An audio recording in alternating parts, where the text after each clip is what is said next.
Who got the power?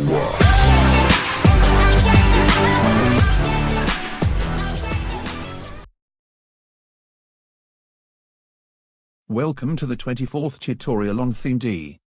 We will be looking at the work of non-governmental organizations and helping in a crisis. Non-governmental organizations are organizations that are not run by government, that support people in need of help.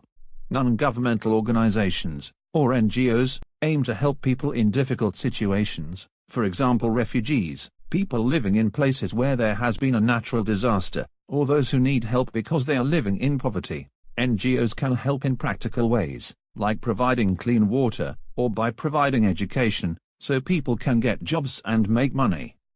This help improves people's human rights. Many NGOs are charities and depend on donations to carry out their work.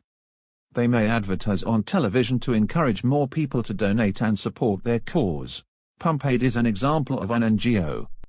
It aims to bring clean water and sanitation to Liberia, one of the poorest countries in the world.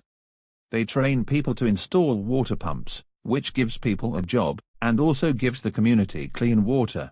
Natural disasters occur all over the world. People are often left with nothing. Their homes have been destroyed, so they have no shelter, food or water.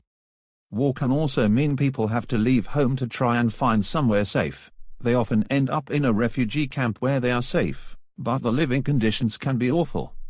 The effects of these events can last for a long time, so NGOs aim to give help for as long as is needed. UNICEF is an agency of the UN that supports people whose lives have been destroyed by natural disasters or war.